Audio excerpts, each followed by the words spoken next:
Bismillahirrahmanirrahim.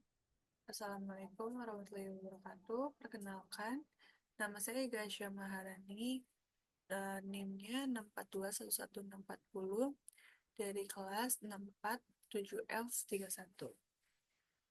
Di sini saya akan menjawab soal HER berikut. Sebentar, berikut.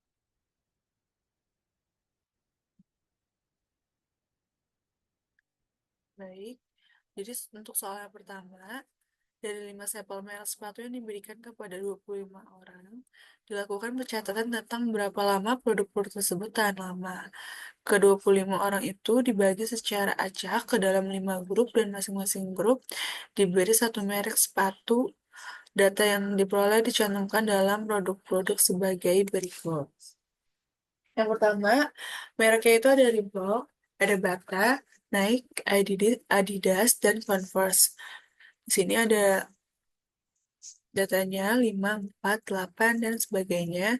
Ada totalnya juga, ada nilai tengahnya juga langsung. Jadi, pertanyaannya adalah lakukan analisis ragam atau ANOVA dan uji hipotesis pada taraf nyata 0,05 bahwa nilai tengah ketahanan dari kelima produk sepatu tersebut adalah sama atau tidak beda.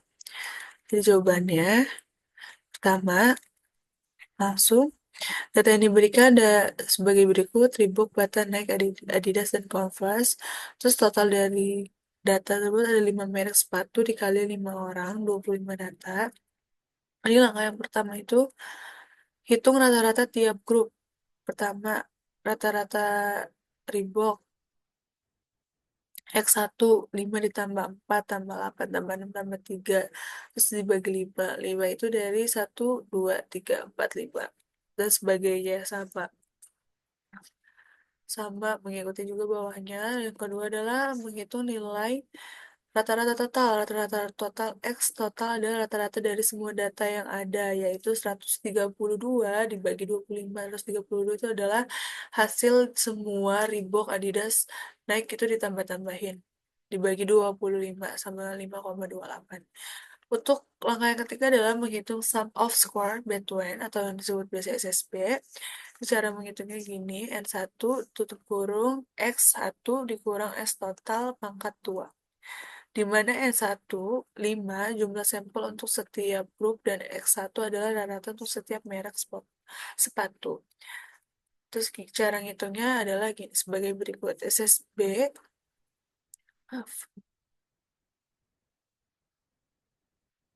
SSB sama dengan 5 dikali dalam kurung 5,2 dikurang 5,28 tutup kurung pangkat 2 ditambah 7,8 dikurang 5,28 tutup kurung pangkat 2 dan sebagainya. Lalu untuk langkah keempat itu adalah menghitung sum of square within, harus biasa disebut SSW. Untuk menghitungnya adalah sebagai berikut rumusnya. X I Z dikurang S I pangkat 2. Di mana XY adalah data individu dalam setiap grup dan XY adalah rata-rata grup. Nih, langkah yang kelima adalah hitung derajat kebebasan dan mean square. Derajat kebebasan antara grup K sama dengan, K kurang 1 sama 5 dikurang 1 sama dengan 4 dan sebagainya. Langkah keenam adalah menghitung nilai F pakai rumus. Jadi F MSB dibagi MSW. Nih, maksudnya itu adalah mean square of between dibagi mean square within. Nah, untuk rangka yang terakhir itu adalah tentukan keputusannya. Bandingkan nilai F, dihitung nilai F tabel pada taraf signifikansi 0,05 dan derajat kebebasan 4 dan 20. Jika F dihitung lebih dari F tabel, maka kita menolak hipotesis 0 HO dan menyimpulkan bahwa ada perbedaan rata-rata ketahanan antar merek sepatu. Itu nomor 1. Lalu yang kedua adalah soalnya kita baca dulu kali ya, izin. Soal yang nomor 2 adalah manajer Bagus Sos menyatakan bahwa laba penjualan diperoleh tiap bulannya mencapai 500.000 dengan mengambil sampel sebanyak 35 bulan. Diketahui rata-rata laba penjualan yang diperoleh sebesar 650.000 dengan simpangan baku yang sebesar 400. Ujilah hipotesis tersebut dengan taraf nyata 10%. Ini sebenarnya mau dites di POMKM SPSS, cuman aplikasinya error, nggak bisa di-download. Nah, jawaban yang kedua adalah pertama tuh paling pertama adalah menyusun hipotesis. Hipotesis 0 HO rata-rata laba penjualan per bulan adalah 500.000 itu dari datanya. Hipotesis alternatif rata-rata penjualan per bulan tidak sama dengan 500.000 juga. Data yang diketahui yang pertama itu ada rata-rata label sampel 650.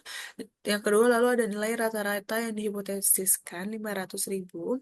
Yang ketiga adalah simpangan baku sampel 400.000. Yang ada lagi ukuran sampel 35.000 dan taraf signifikansinya itu A10%, 0,10 atau sama dengan 10%. Nah, cara menghitung uji tes satu sampel adalah sebagai berikut. Jadi, rata-rata sampel dikurang dengan nilai rata-rata yang dihipotesiskan. Berarti 650 dikurang 500. Dibagi 400. 400 itu dari simpangan baku sampel. Dibagi 35 itu dari ukuran sampel. Nah, sehingga derajat kebebasan DF untuk uji T adalah N dikurang 1 sehingga hasilnya adalah 34. Lalu, menentukan nilai T kritis dengan taraf signifikansi 10%. Untuk uji dua sisi, kita hanya perlu mencari nilai T kritis untuk derajat kebebasan 34. Taraf signifikansi dua sisi berarti kita membagi A menjadi 0,05 di setiap sisi, buka kurung 0,10 dibagi 2 sama dengan 0,05 tutup kurung. Dan yang terakhir adalah membandingkan nilai T hitung dengan T tabel. Jika nilai T hitung lebih besar dari T tabel atau lebih kecil dari min tabel, kita menolak hipotesis. Baik, sekian yang hanya bisa kami